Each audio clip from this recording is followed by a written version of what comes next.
अब हम बात करते हैं comprehension, the ability to grasp and utilise the meaning of material. पहले वाले में ये था कि एक बच्चे के पास इंफॉर्मेशन थी, नॉलेज वाले में वो बेसब इंफॉर्मेशन थी, हम उसको कहते हैं कि भाई ये क्या चीज़ है, फलानी की वो लिस्ट बना दे, वो इंफॉर्मेशन में से वो चीज़ निकाल के ले आते हैं। अब यहाँ पे ये है कि जी उसके पास वो एबिलिटी आ गई है कि उसको वो ग्रेस्प भी कर रहे हैं और उसको यूटिलाइज भी कर पा रहे हैं, क्योंकि उसको समझता है इस मटीरियल को ये क्या चीज़ है। तो उसके कुछ पॉइंट्स ये, it comprises into the three type of the behavior: translation, interpretation and extrapolation. इसमें क्या कहते हैं, to translate material from one form to another, for example word to number, from one language, or from the communication to another, for example translation question. दूसरे में यह कि interpret, to interpret material in meaning way, for example explaining, summarizing.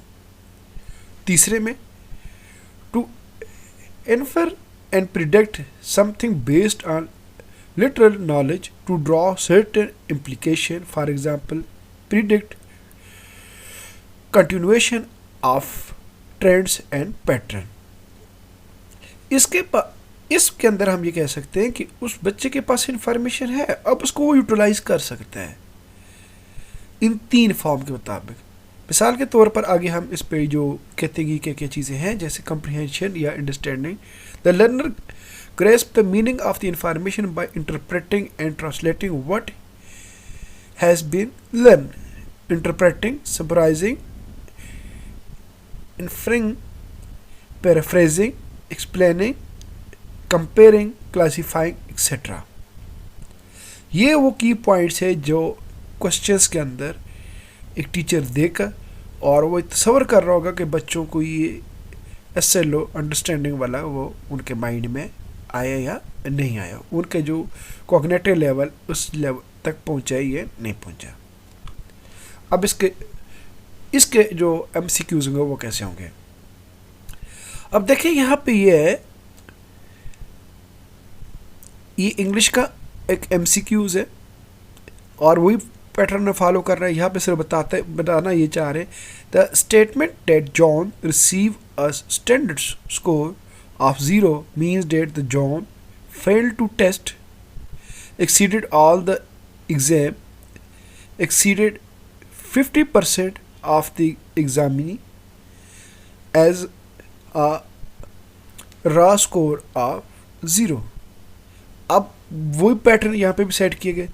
अब जो question बनाया गया था basically ये कॉग्निटिव लेवल यहाँ पे जो है वो हमारे पास अंडरस्टैंडिंग वाला आ गया।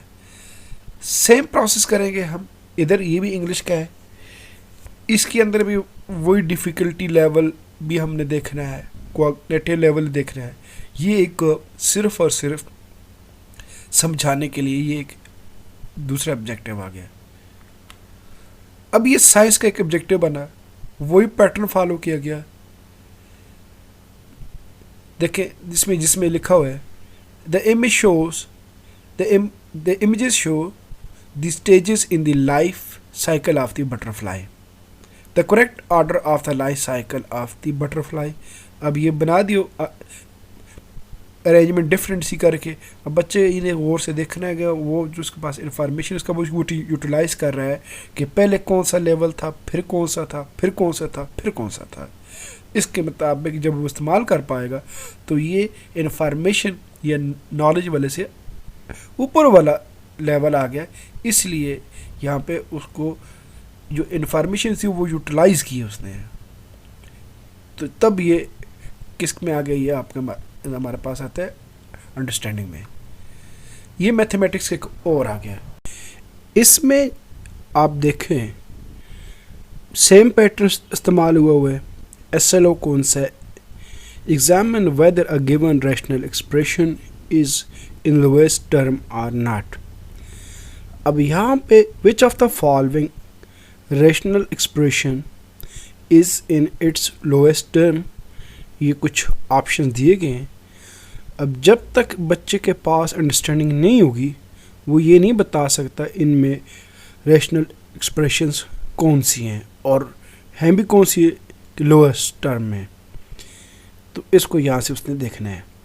नेक्स्ट स्लाइड, ये भी मैथमेटिक्स की है और इसके अंदर the greatest common factor of 45 and 60 is, यहाँ से वो उसको देख लेगा, इसको वो जब तक ये समझता नहीं है तो उस तक इसको ये नहीं बता सकता कि इसमें जो ग्रेटेस्ट कॉमन फैक्टर इन दोनों नंबर का कौन सा है। तो इसके मुताबिक ये भी हमारे पास अंडरस्टैंडिंग का है और ये है कौन सा आपके पास जो मीडियम या मॉडरेट, क्योंकि ये इजी से थोड़ा सा डिफ़िकल्टी लेवल इसका ज़्यादा है। अब यहाँ पे हम आगे, यहाँ पे जो ये फिर मैथमेटिक्स का distinguish between homogeneous and non homogeneous linear equation in 2 and 3 unknowns. इसमें यहाँ पे in the following pairs of linear equation the system of homogeneous linear equation, ये कुछ ऑप्शंस हैं, इन ऑप्शंस को अंडरस्टैंडिंग में और इसको भी हमने मॉडरेट के लेवल में रखा है और बाकी वही पैटर्न जो ऑलरेडी हम पिछली स्लाइडों में डिस्कस कर चुके हैं। अब इसको अब देखें, ये उर्दू का है, ये वही पैटर्न है। इस पैटर्न में अगर आप देखें तो सेम हमने रखा है पैटर्न के अंदर जी, अंडरस्टैंडिंग का यहाँ पे और मॉडरेट है। ये उर्दू में इसको हमने एक उसका आइटम बना दिया MCQs। तो इसी तरीके से अपने सब सब्जेक्ट को according to their requirement teacher ने क्या करना है, उसकी कॉग्निटिव लेवल को भी देखना है और डिफ़िकल्टी लेवल को भी देखकर उसने बनाना है ना।